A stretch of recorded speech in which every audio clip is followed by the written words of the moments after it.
मित्रों, सभी को ज्ञात है कि मृत्यु जीवन का सबसे बड़ा सत्य है जिसे इस दुनिया में कोई भी झुठला नहीं सकता। सनातन धर्म में ऐसा कहा जाता है कि जिस मनुष्य की मृत्यु होती है उसकी आत्मा स्वर्ग लोक या नरक लोक जाती है। लेकिन क्या आपको यह पता है कि वह कौन से उपाय हैं जिनकी सहायता से आत्मा मृत्यु के बाद सीधा बैकुंठ जाती है? तो आइए आज की प्रस्तुति में हम इसका उत्तर जानते हैं। नमस्कार दोस्तों, स्वागत है आपका हमारे चैनल एपिक वाणी में। अगर वीडियो पसंद आए तो वीडियो को लाइक करिए और चैनल पर नए हैं तो चैनल को सब्सक्राइब कर हमें सपोर्ट करें।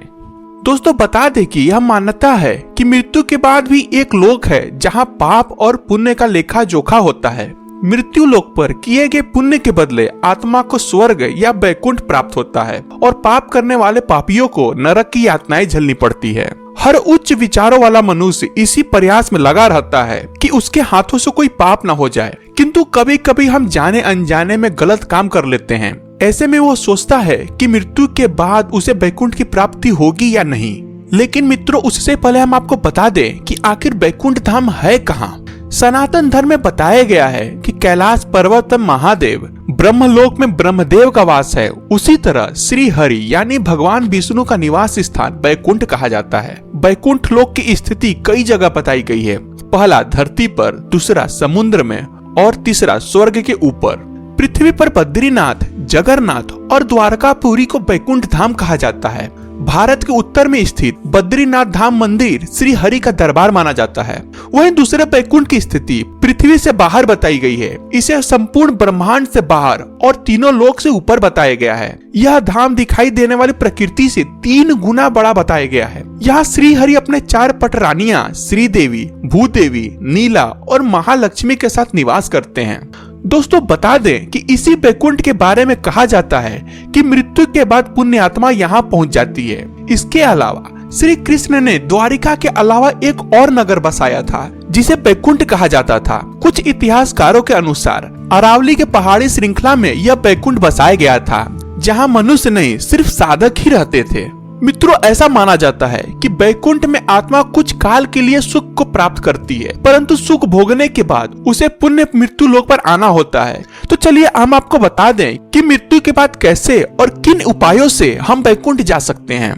इस बारे में गरुड़ पुराण में कई उपाय बताए गए हैं। यदि कोई मनुष्य इसे किसी मृत्यु के समय अपनाए तो यमदेव उस मरते हुए मनुष्य की आत्मा को दंड नहीं देते हैं तथा उसकी मृत्यु भी काफी शांति से होती है। वही हिंदू धर्म में गंगा को मोक्षदायिनी और पाप नाशिनी कहा गया है। मान्यताओं के अनुसार किसी मरते हुए मनुष्य के मुख में पवित्र गंगा जल डाल दिया जाए तो उस मनुष्य की आत्मा को यमराज क्षमा कर देते हैं। इसके साथ साथ उस मनुष्य की मृत्यु भी बिना कष्ट के होती है। बता दें कि श्रीमद् भागवत गीता में श्री कृष्ण कई ऐसी बातें अर्जुन को कही हैं जो मृत्यु और जीवन से जुड़ी हुई हैं। गरुड़ पुराण में उल्लेख है कि यदि मृत्यु के समय किसी मनुष्य को गीता का श्लोक सुनाया जाए तो उसकी मृत्यु काफी शांति भरी होती है। साथ ही ऐसे व्यक्ति को मृत्यु के उपरांत यमराज के दंड को भी नहीं झेलना पड़ता। इसके साथ ही तुलसी भी श्री हरि को बहुत प्रिय है। यही कारण है कि इसे हरि प्रिया भी कहा जाता है। पुराणों के अनुसार यदि किसी मरते हुए व्यक्ति के मुख में तुलसी का एक पत्ता रख दिया जाए तो उसे प्राण त्यागने में कोई पीड़ा नहीं होती। यदि कोई मृत्यु के करीब पहुंचते हुए परमात्मा का नाम जपता रहे तो उसे भी मृत्यु के देवता के सजा का सामना नहीं करना पड़ता। साथ ही भगवान नारायण उसे अपने श्री चरणों में स्थान देते हैं। और तो और रोगी के गले में तुलसी की माला या फिर रुद्राक्ष की माला पहना दिया जाए या फिर माथे पर चंदन लगा दिया जाए और रोगी के पास राम रक्षा या फिर महामृत्युंजय का जाप करने से उस व्यक्ति के अंतिम समय आने पर उसे प्राण त्यागने में कोई पीड़ा नहीं होती। इतना ही नहीं, रोगी के जगह को आखिरी समय में पवित्र धूप, धुएं, कर्पूर से सुगंधित रखे। इसके साथ ही साथ सुबह शाम कर्पूर या घी की ज्योति उसे दिखाएं और आप समर्थ हों तो उसके द्वारा भागवत स्वरूप की मूर्ति की पूजा अवश्य करवाएं।